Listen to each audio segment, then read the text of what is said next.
আমার কাছে আমার নিজের একটা জিনিস অনেক ভালো লাগে। আমি নিজেকে যে কোনো পরিস্থিতিতে মানিয়ে নিতে পারি, নিজেকে সান্ত্বনাও দিতে পারি। আর এই কারণে আমার অনেক খারাপ সময়ও আমি তাড়াতাড়ি কাটিয়ে উঠতে পারি। হ্যালো এভরিওয়ান, আসসালামু আলাইকুম। সবাই কেমন আছেন? আশা করি সবাই ভালো আছেন।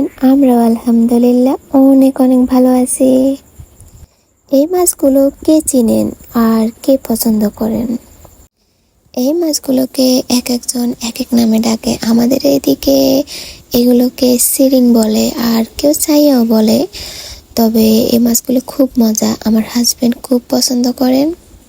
তো আজকেও ফেনী গেছিল, তো ওখান থেকে উনি নিয়ে আসছেন। আর এখানে আমাদের বাগানের সিসিঙ্গা আর ধুন্দুল, এই দুইটা মিক্স করে আমি ডিম দিয়ে ভাজি করতেছিলাম। আর এই পাশে দেখেন আমার সিরিং বা ছায়া মাছটা রান্না হয়ে গেছে, আর আমি ধনিয়া পাতাও দিয়ে দিলাম, ওটা স্কিপ হয়ে গেছে। আর এই পাশেও ধুন্দুল ভাজিটা হয়ে গেছে। ধুন্দুল আর চিচিঙ্গা কম ছিল, তাই আমি একটা আলুও কুচি করে দিয়ে দিলাম। তারপর এখন ডিম দিয়ে দিয়েছি। দেখেন কালারটাও খুব সুন্দর হয়েছে, আর মাশাআল্লাহ খেতেও ভালো হয়েছে। এখন উপর দিয়ে ধনিয়া পাতা দিয়ে নেড়ে চেড়ে নামিয়ে ফেলবো।